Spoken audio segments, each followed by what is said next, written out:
Hello everyone, welcome back to my channel Soya's life with Soya. I am Soya. তো আজ আমি এসেছি the adventure of the illustrious ক্লায়েন্টের part 9 নিয়ে। Let's start. আমি তাহলে এক্ষুনি বার হব। আর কিছু বলবেন? আমার পাইপটা টেবিলে রাখো, সঙ্গে তামাকটাও। প্রত্যেক দিন সকালে আসবে, আমাদের পরবর্তী প্রচার পরিকল্পনা করতে হবে। আমি সন্ধ্যাতেই জনসনের সঙ্গে দেখা করে মিস উইন্টারের নিরাপত্তার ব্যবস্থা করলাম। যতক্ষণ বিপদ না কাটে। গত দুদিন ধরে জনমানসে বিভ্রান্তি সৃষ্টি হতে লাগলো শার্লক মৃত্যুর দোরগোড়ায়। তার অবস্থা ভালো নয়। তার স্বাস্থ্য সম্পর্কে যে বুলেটিন বের হচ্ছিল তা অত্যন্ত গুরুগম্ভীর চিন্তায় সামিল। আমি প্রতিদিন তাকে দেখছি। তার অবস্থা অত খারাপ নয় বলে আমার মনে হয়। তার মনে জোর খুব ভালো কাজ করেছে। যা হোক, ঈশ্বরের কৃপায় তিনি খুব দ্রুত সেরে উঠেছেন। 7 দিনে হোমসের সমস্ত সেলাই কেটে দেওয়া হলো। ওই দিনের সন্ধ্যা পত্রিকায় একটা ঘোষণা আমার দৃষ্টি আকর্ষণ করলো এবং আমি আমার বন্ধুর অবস্থা বিবেচনা না করেই কাগজখানা তার কাছে নিয়ে এসে হাজির করলাম। খবরটা হলো কুনার্ড বোট রুরিটানিয়া, যেটা লন্ডন থেকে গত শুক্রবার রওনা হয়েছিল, যার মালিক ছিলেন ব্যারন এডেলবার্ট গ্রুনার। যার মধ্যে গুরুত্বপূর্ণ আর্থিক বিষয় ছিল, যার দ্বারা তিনি আমেরিকায় স্থায়ী বসত করার ব্যবস্থা করেছেন তার মিস ভায়োলেটকে বিবাহের আগেই। হোমস খবরটা শুনেছিল। তার মুখ দেখে আমার মনে হলো লোকটা বিরাট আঘাত পেয়েছে। শুক্রবার, তিনি বললেন, কেবলমাত্র 3 দিন। আমার বিশ্বাস রাস্কেলটা চেয়েছিল তার বিপদসংকুল পথে বার হতে। ওয়াটসন, এটা ঈশ্বরের কৃপা। তাড়াতাড়ি করো। আমার জন্য তুমি কিছু করছো? আমি এটা দেখতে চাই। আমি তো আপনার জন্যই তৈরি হয়ে আছি। তাহলে আগামী 24 ঘন্টার মধ্যে চৈনিক বাসনপত্রগুলো পরীক্ষা করো। কিন্তু কেন? সে সম্পর্কে না আমি কিছু প্রশ্ন করলাম, না তিনি কিছু ব্যাখ্যা দিলেন। আমি চিরদিন হোমসের নির্দেশ পালন করে এসেছি। ওনার নির্দেশ পেয়েই আমি বেকার স্ট্রিটে এসে দাঁড়ালাম। একসময় আমি লন্ডন লাইব্রেরিতে এসে হাজির হলাম। লাইব্রেরি সেন্ট জেমস স্কোয়ারে অবস্থিত।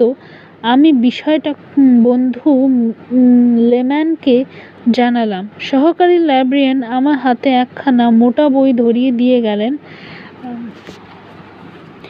আমি জানতে পারলাম এই শিল্পী সজ্জাকারী ছিলেন হাংইউ, আর যে সৌন্দর্য তিনি ফুটিয়ে তুলেছিলেন তা হলো ইয়ংলো, আর লেখাটা ছিলেন চা ইউং, আর সেই সুযোগটা ছিল সাং এবং ইয়োশিয়ের।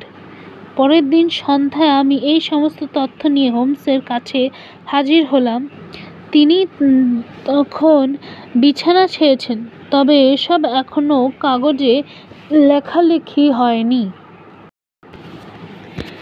তিনি তার আর্মচেয়ারে মাথা ভর্তি ব্যান্ডেজ নিয়ে বসে আছেন দেখলাম। কেন হোমস? আমি বললাম, যদি কেউ কাগজের খবর বিশ্বাস করে তাহলে তারা বলবে আপনি মৃত্যুর সঙ্গে পাঞ্জা কষছেন। তাই হোমস বললেন, আর এটাই তো আমি চেয়েছিলাম। হ্যাঁ ওয়াটসন, তুমি তোমার পাঠাভ্যাস করেছো? হ্যাঁ, চেষ্টা করেছি বলতে পারি মাত্র। তাহলে এ ব্যাপারে তুমি কিছু মত বিনিময় করতে পারবে? আশা করি। হ্যাঁ, আমার বিশ্বাস আমি তা পারবো। তাহলে ওই ছোট্ট বাক্সটা আমায় দাও। হোমস আমার হাত থেকে বাক্সটা নিয়ে খুব সাবধানে সেটা খুললেন। বাক্সটা সিল্কের কাপড়ে মোড়া ছিল। এবার তিনি মোড়কটা সাবধানে খুললেন। তারপর একটা অতি সুন্দর ছোট্ট প্লেট বের করলেন। গাঢ় নীল রঙের প্লেটটা সত্যি আশ্চর্য সুন্দর। এটাকে যদি সতর্কতার সঙ্গে নাড়াচাড়া করতে হবে ওয়াটসন। এটা ডিমের খোলায় তৈরি একটা পাত্র। এটা মিং সাম্রাজ্যের সময় তৈরি হয়েছিল। এত সুন্দর জিনিস আজ কত বছর হয়ে গেল এখনো অটুট রয়েছে। এই সম্পূর্ণ বাসনগুলোর দাম তা এক রাজকোষের অর্থের সমতুল্য বলা যায়। সত্য ঘটনা হলো, যদিও সে বিষয়ে যথেষ্ট সন্দেহ রয়েছে, এই প্লেটের সম্পূর্ণ জিনিসগুলো পিকিং রাজপ্রাসাদের বাইরে গিয়েছে কিনা।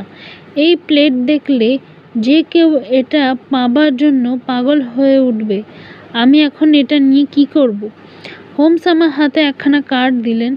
আমি এক নজর কার্ডখানার ওপর চোখ বুলিয়ে দেখে নিলাম। Doctor Hill Barton, 369 Half Moon Street. আজকে সন্ধ্যার জন্য তোমারই এই নাম। ওয়াটসন, তুমি আজ ব্যারন গ্রুনারের সঙ্গে দেখা করবে। আমি তার অভ্যাসের সঙ্গে কিছু পরিচিত আছি। তা 8:30টার সময়ও বাড়িতেই থাকবে। তুমি যে যাচ্ছ সে কথা তার কাছে পৌঁছানো আগাম একটা চিঠিতে ওই লোকটা জেনে যাবে। তোমার সঙ্গে দেখা হয়ে তুমি বলবে যে তুমি মিং চায়না সময়কার একটা দুষ্প্রাপ্য জিনিস নিদর্শন স্বরূপ নিয়ে এসেছো। তুমি কিন্তু একজন চিকিৎসক, তোমার মধ্যে কোনো ভাওতা নেই। তুমি একজন সংগ্রাহক। এই জিনিসটা তোমার হাতে এসেছে। তুমি ব্যারনের রুচির কথা জানো। তুমি কখনো এর দামের কথা বলবে না। তো আজ এখানেই শেষ, পরে আবার দেখা হবে। গল্পটি ভালো লাগলে আমার চ্যানেলটিকে লাইক, শেয়ার, সাবস্ক্রাইব করে বেল আইকন টিপে দেবেন, যাতে আপনারা আমার আরও ভিডিও দেখতে পান। ওকে, বাই।